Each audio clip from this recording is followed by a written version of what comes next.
You can now share with your partner whatever you were able to see through your third eye.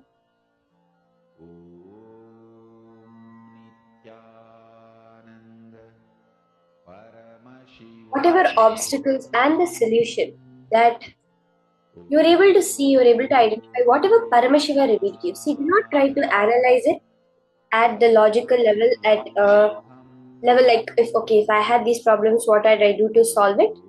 Take it to the next level, like whatever Paramashiva shows you. See, you will find many times something's completely unrelated coming up, what your binary logic, your regular logic cannot grasp it. But you will see how just that one action will transform the way the person functions. They will be able to click with it and see the whole transformation happen.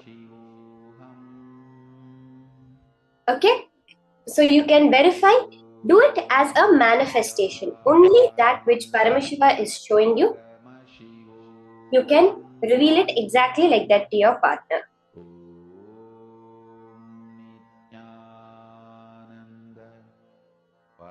Let's have a few more seconds, finish verifying.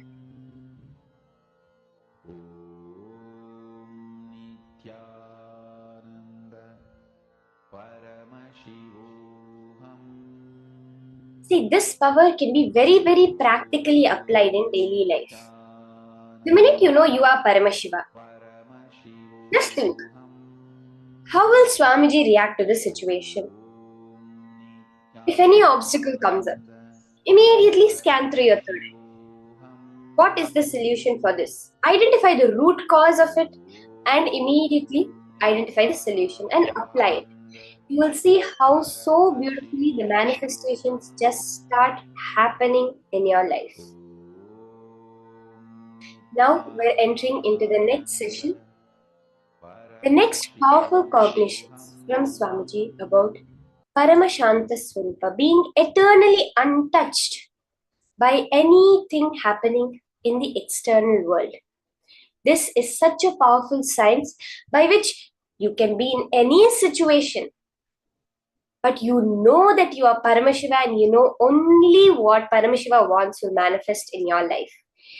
The peace that creates that ultimate space of Paramashiva, the Paramashanta Swarupa, you sit there as that peaceful form of Paramashiva.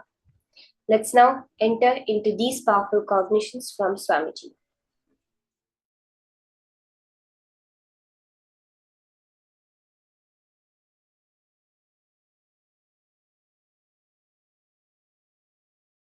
Paramashiva's message directly from Sri Kailas. Listen.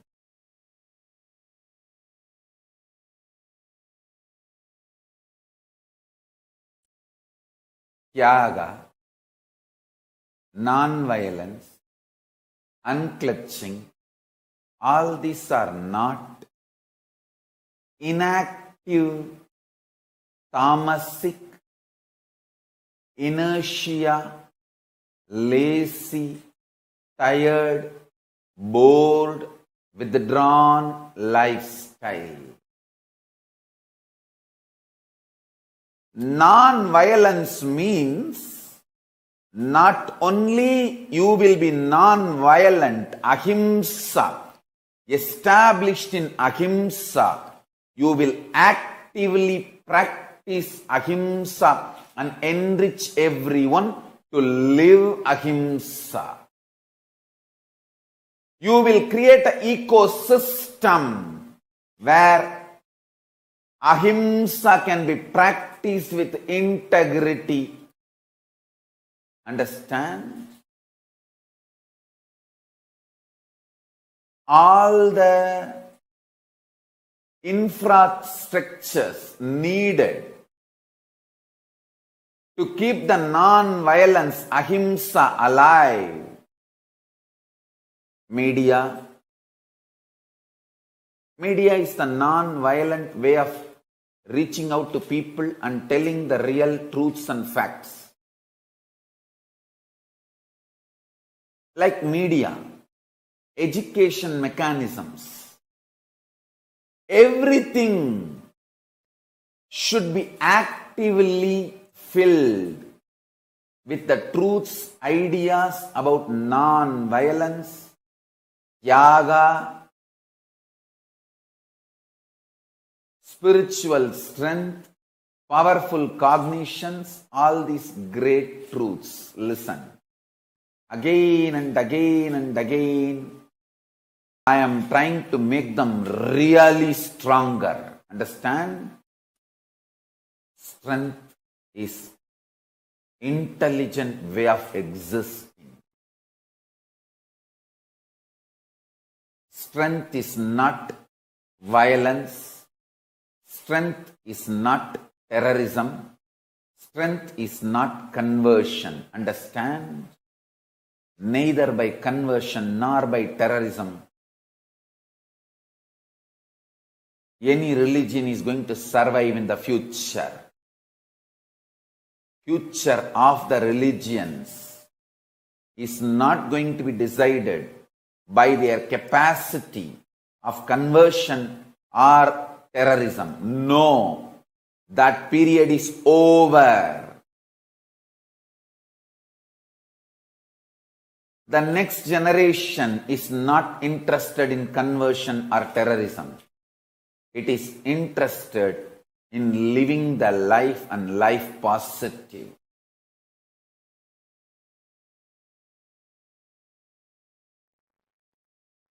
All violence is delusion. Please listen. 99.9999% of the material out of which you are made and I am made. Listen. 99.9999% of you and 99.9999% of me, both not only same stuff, they also know each other as the same stuff. Hey, listen. I'm talking to each one of you. Listen to the second statement. That both material know that they are one and the same. That 0.0000001%. That only is the little arrogance, anger, makes you and me feel separate inside you. I call it delusion. I tell you, the worst delusion, greatest delusion, illusion in the universe is feeling of separation. Listen. 99.99999% of the stuff out of which you are made. I am made. All of us are made. That stuff is same. And the most important thing is not only it is same, it knows we are all same.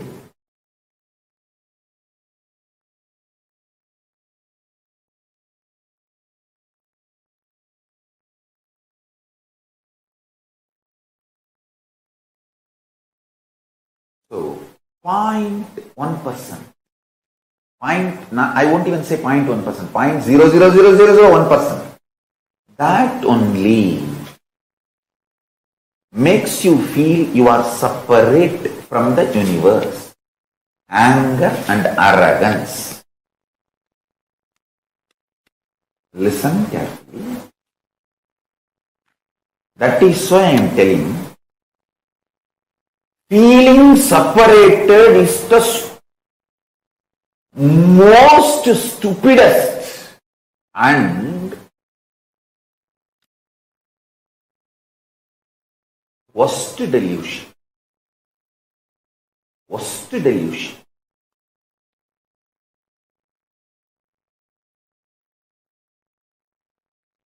It is from the feeling separated stems violence. Violence is rooted in feeling separated. Royal knowledge, royal secret. Feeling separation should be handled with the tool of completion, not supported by your arrogance.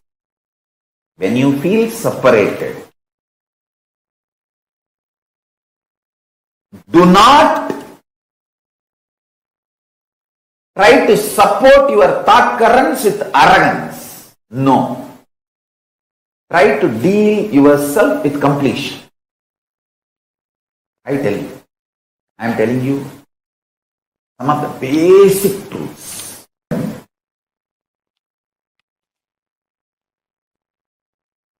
Listen. Listen carefully. Inside, if you decide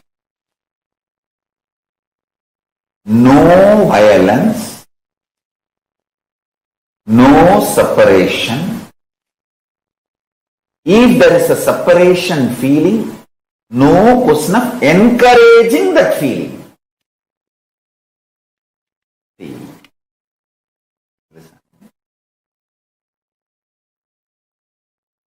You are dreaming as if a tiger is chasing you and you are screaming, "Hey, somebody give me my revolver, please somebody give me a weapon, please somebody give me a rifle, I have to kill this tiger and save myself."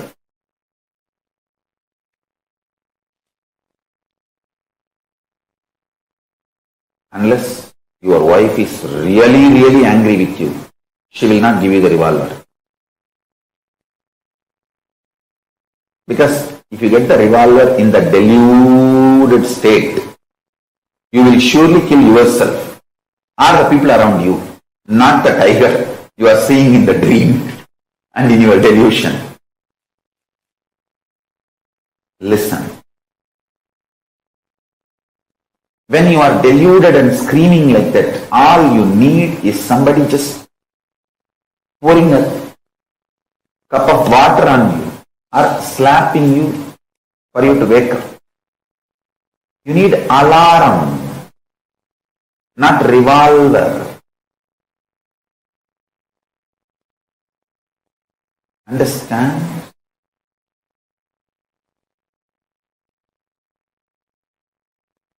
The inside you healing and understanding the core delusion is separation. From that core delusion starts all violence and violent strategy. If you understand this, you will become non-violent for your whole life. You will never have birth and death. You will not have a strong violence which will pull you down again to this planet Earth. See, the greatest thing is, factually, so many murder attempts happened on me. Factually, so many people tried to kill me. So much of abuse, harassment, injustice done. But I decided not to hurt myself because they are trying to hurt me. Understand? They trying to hurt you. Your enemies attacking you is violence. But if you become violent, you are hurting yourself also. So now your enemy got one more person, which is you supporting him to destroy you. Listen to this equation carefully. Factually, there are so many murder attempts on me.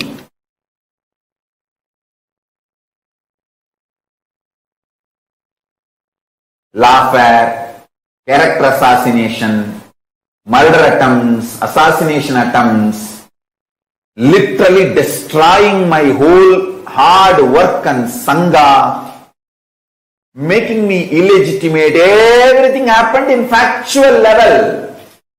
The evidences are there all over the internet. But in my core inner space, I did not allow the reaction of violence. Because of my clarity, separation is delusion. I started operating from the cosmic logic, cosmic law, dharma.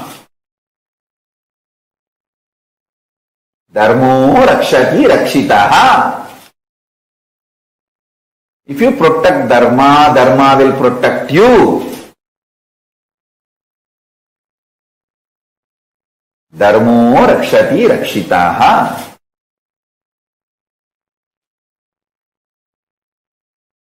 Listen.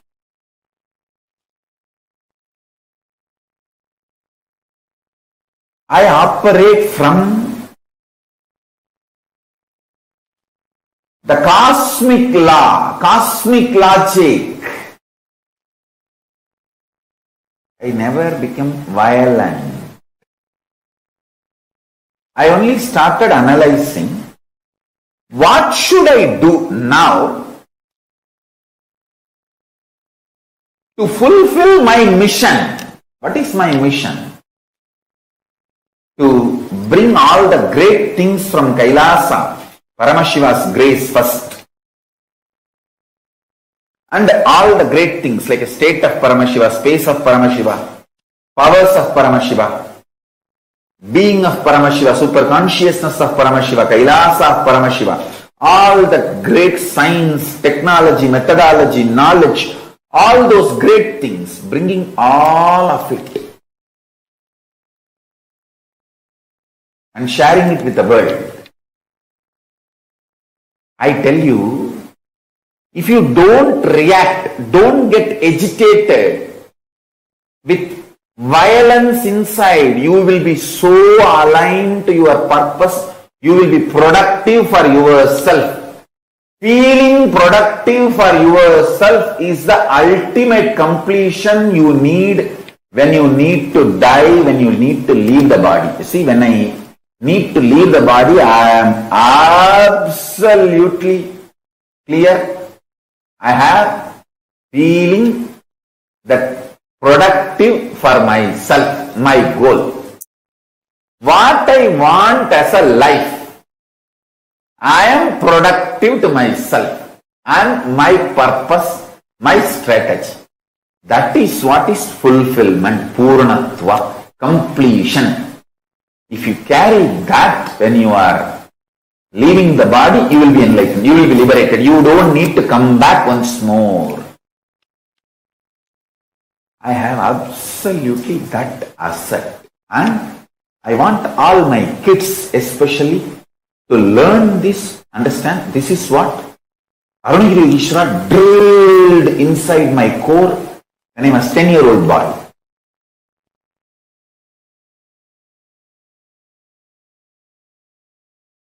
Listen carefully. This is the most important punch. Even if you are trying to clean up the mess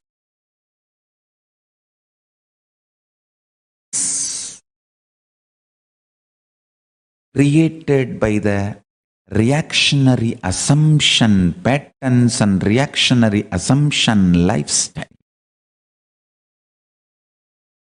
even that will be delusion. The one and only solution is unclutching, withdrawing into supernal effulgence of Paramashiva. Listen. Yesterday's satsang, I gave a very simple method.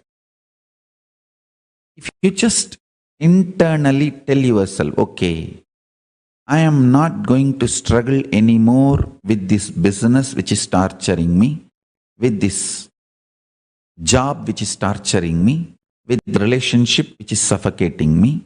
I am declaring liberation and I am withdrawing. Even if you take a conscious decision, don't do. I'm not saying divorce. I'm not saying resign the job. I'm not saying sell the company. No. I'm saying decide to create an inner space for yourself.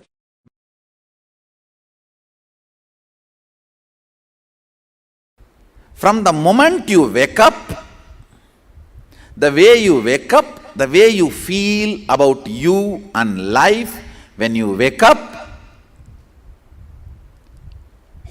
and why you eat what you eat, why you do things what you do in the morning, how you run your life, why you do what you do in the daytime, how you handle you when you are up, how you handle you when you are down, how you handle you when you are feeling you are gaining whatever you want, how you handle you when you are feeling you are failing in what you want. This whole cognitions, the bunch of cognitions, is what is called swatantra. Right cognitions about you, life, how to handle yourself when you feel what you want is happening, and how to handle yourself when you feel what you want is failing, and how to handle you when you discover what you want itself is what you don't want. What you want itself is not what you really want. What you want, whether it happens or not happens, is called explosion. Explosion of joy and sadness. If you realize what you want is not what you really want, it's called implosion. During the implosions or explosions, how you hold you, the methodology with which you are handling yourself, this whole cognition is swatantra.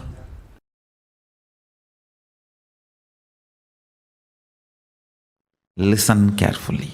Shanti means able to see the gap between what is the instinct of the I and what is the instinct of the mind. That is Shanti. Able to see inside your inner space. The thoughts generated in you, are they from mind or are they from I? Always the I realizes and releases only powerful cognitions. Always mind realizes and raises only powerless cognitions. It's an eternal law of life. Ability to see the gap is Shanti. Inability to see the gap is Moga. Understand? Worst shade of the lust is not the attachment with another person or the body. It is not the craving or the attachment you have for another person or the body. It is inability to see the cognitions you are carrying are from the I or from the mind. Shanti means ability to see the gap between these two. Is my decisions and ideas, identity is coming from the I or mind? Be very clear. All the great things comes from I and all the worst things comes from mind. Lust confuses you and makes you feel the I is the source of the mind And many of the decisions of the mind gets the rubber stamp of I and gets executed. That is the worst forgery happens inside your system. Understand? It is like forging the president's signature. How can the country be safe if somebody forges the president's signature? Because once the moha is able to convince you, the decision of the mind is the decision of the I, you just do it. Paramashiva is called as Paramashanta Swarupa. Meditate on this quality. I commit with you, I'll program this Paramashanta in you.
Sorry, I think my audio was muted. I'm completing for that. I'll just repeat what I was saying. I was saying that Swamiji gives us such a breakthrough understanding on what exactly ahimsa is. It's not that just you will think about it as a concept, but you will live it and you will enrich others with it. Meaning, we usually think of non-violence as some kind of moral that we have to practice, something to keep the stability in the society, but it's not that. It's fundamentally rooted in where you are established. What do I mean by this? What I mean by established, what Swamiji says is, from what root thought current are your actions happening? We see so many new discoveries in modern science that say that all the stuff we perceive as matter is actually 99.999999999% space. These are the exact numbers. And only the rest of it is actually physical matter. That's what you cognize. Now, if you associate yourself, if you take decisions out of the space of matter of that 0.000000001%, you're going to have the idea of separation. But when you are understanding the truth, the nature of reality, that yes, we are all space, we cannot be separate. Swamiji says feeling separate is the most stupidest, worst delusion. And violence is rooted in this. When you feel like, it's not like you're going to go and start fighting with your hand, because you feel that your hand is one with you, it is not separate from you. But yet you go and fight with the person in front of you because of that feeling of separation. Are you all catching this? About how it is where you are established, the thought current in where you are established, in length, breadth, depth, or in the space dimension. See, everything has all these dimensions. But it's about where you decide to perceive life from. Modern scientists, after so much of time, so much of research, are coming to the conclusion that modern science is built on thin air. It is built on the fundamental conclusion, the fundamental understanding that everything is separate. You take an isolated system, let's say a dam, which is powering some electricity, and you see it as just that piece of machinery, the inflow in that, the outflow of that, and how much the efficiency is, and you calculate everything. But when you zoom out, when you look at the larger picture, the nature of the universe, you see how the river flows, it goes down into the ocean. The ocean evaporates, comes back as rain, and enriches the river more. You understand how universe is constantly enriching and constantly only from the context of oneness.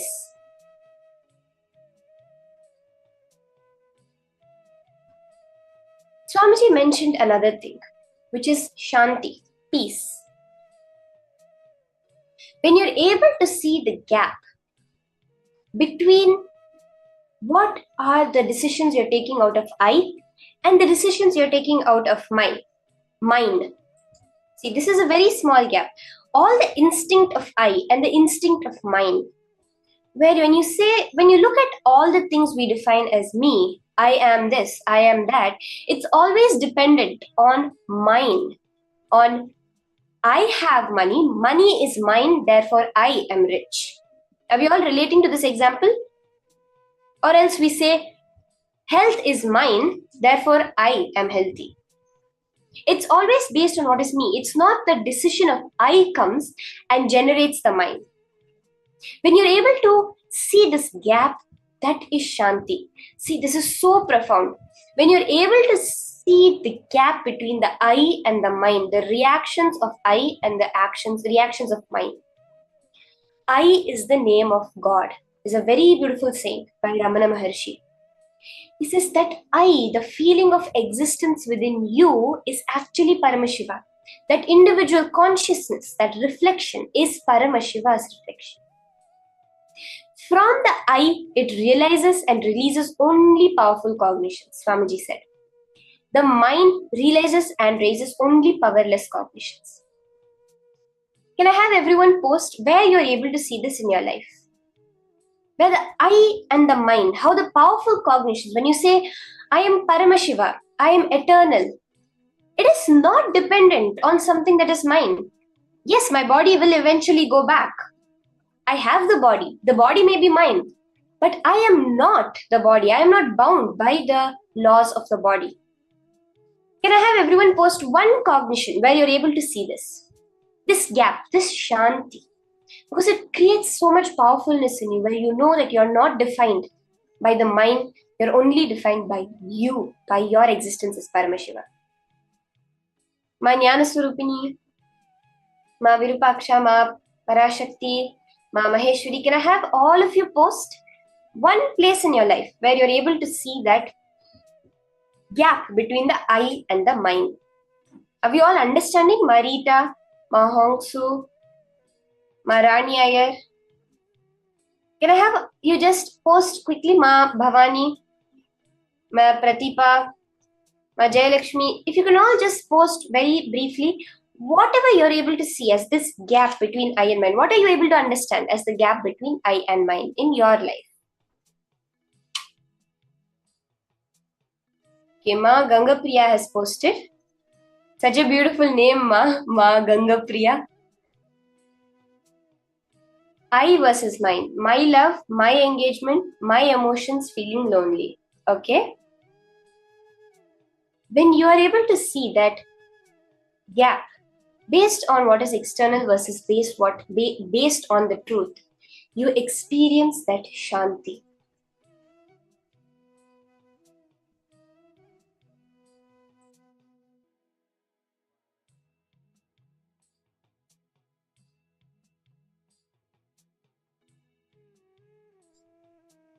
The eternal dharma of life, the parama dharma, ahimsa paramo dharma. Ahimsa is that ultimate law by which life functions.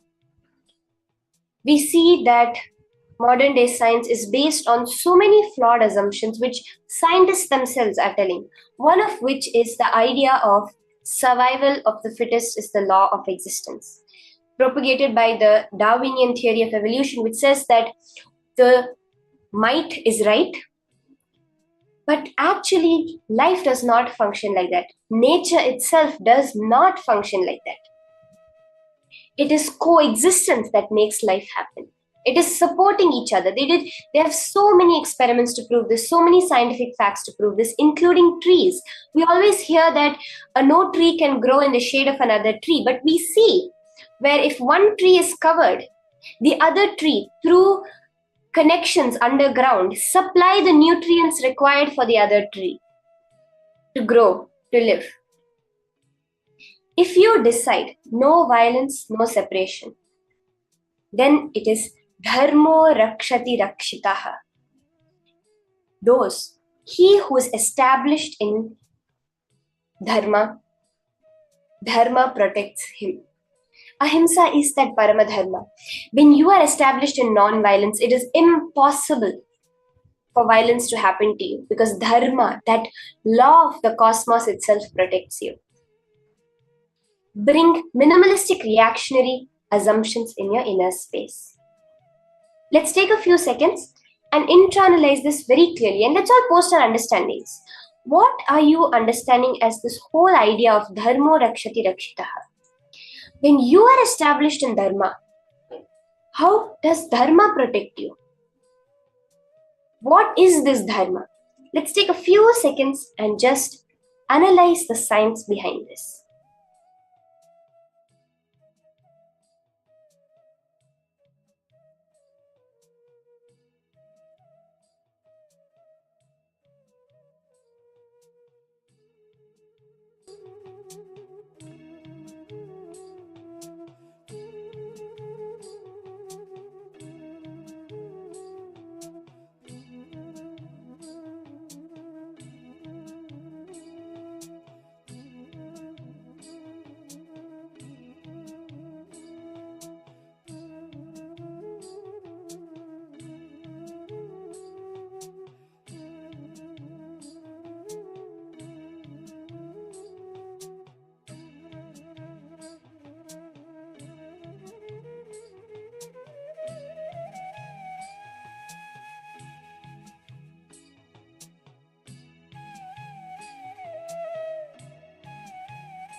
Now, let's take a few seconds. We're going to have a quick exercise. Can I request all of you to settle down? Sit with your head, neck and spine in a straight line. You can stand up for this or remain seated. You can support your back, you can stretch your legs, however you're comfortable. Get comfortable, preferably on the ground, but if you like, you could sit on a chair or a couch. Get as comfortable as you can. Completely freeze your body. Every inch of your body, completely freeze it.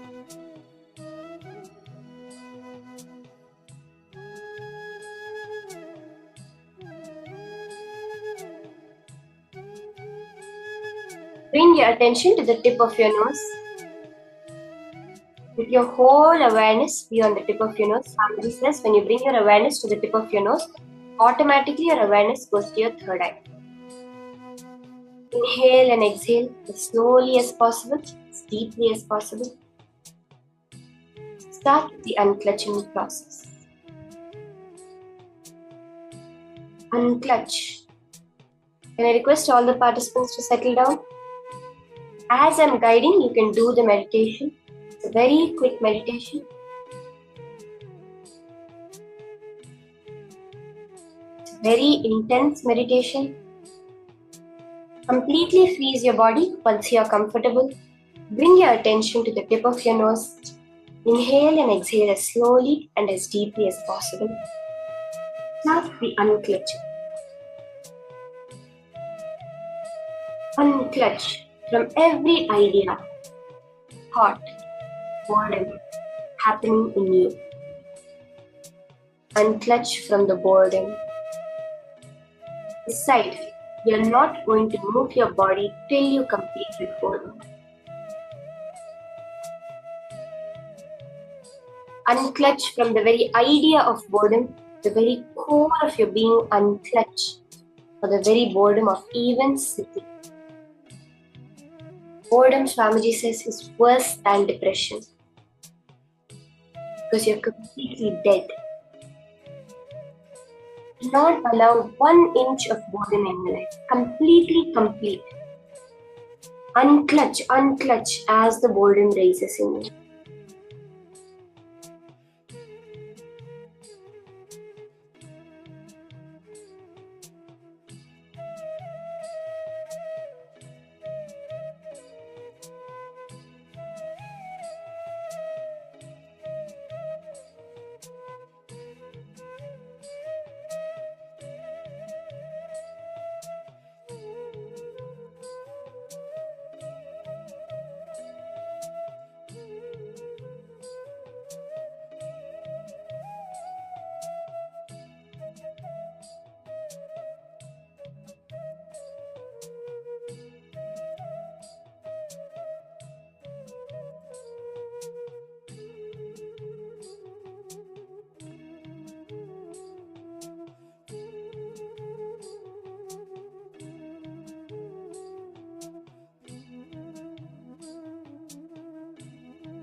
Swamiji says, you can all relax now. This is a very beautiful meditation which you can do. All of it will be included in the homework, in the gifts that will be sent to you. Swamiji gives 5 methods to intensify your inner space. You can select the audio discourses which will be included in the gifts to listen on these 5. 1. Continuous unbroken prayer, continuous unbroken japa, continuous unbroken Paramashanta Swarupa Dhyana, continuous unbroken oneness, and continuous unbroken unclutching. Whichever one you're able to relate to, Swamiji gives us all the available methods so that each and every being in this universe can achieve the enlightenment, the Paramashanta Swarupa.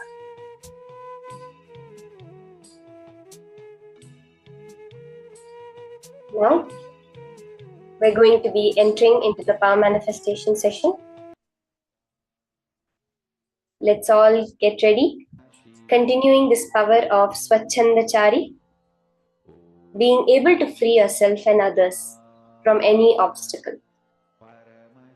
I think in this round, let's all free ourselves from one obstacle. So in the previous round, we connected to another person.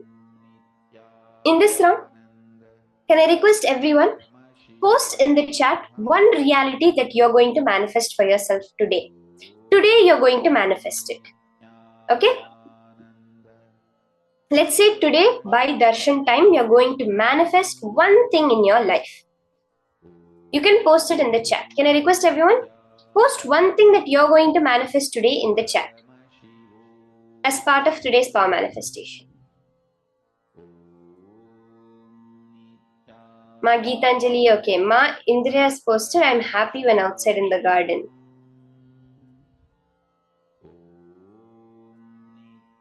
Any one thing that you're going to manifest today. We have people starting to post. In today's power manifestation session, right now, you're going to make it happen and you're going to see it manifest today. Choose something that you want to manifest today. Mental healing, okay? It can be something like, oh, I've been depressed for the last few days. I want happiness. I want to get joy in my life. It can be that I've been suffering with a headache. It can be that I really need to clear up some financial commitments I have. But today, something you want to manifest. Okay? That is what we're going to be doing in this round. Unclutching from self-sabotaging, all of this is perfect. Now, in this round of manifestation, you're going to scan the obstacle. If it's something like mental health, what is stopping it from happening? What is the pattern? What is the obstacles? Whether external obstacles or internal obstacles to making it happen. Through the third eye, you're going to identify these obstacles and identify the solutions for this obstacle. Are we all ready for this? Yes, okay, Ma Jenny Tran is going to manifest her mother's health. We have so many people saying health, health, health. All of you today, with the powerful cognition that I am Paramashiva, I am only a reflection of Paramashiva. I do not have any other existence in this universe other than as Paramashiva. Hold this as your powerful cognition. You will see for each and every one of you the transformation happening. Let's start. Are we all ready? Excited? We're going to start now. Today, we're all going to manifest this reality for ourselves, clearing any obstacle that is there for it.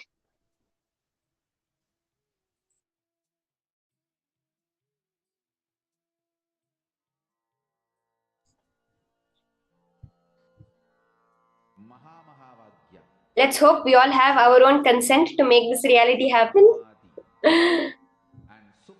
Okay, let's start. You can sit with your head, neck and spine in a straight line. Okay, Ma Geetanjali, heal Parkinson's, light body and mind, pain-free thighs, pain-free body. Yes. Today we are going to make this happen. Ma Geetanjali, today you will see the Parkinson's reversed. Hold this as your intention. Today Swamiji is clearing the past.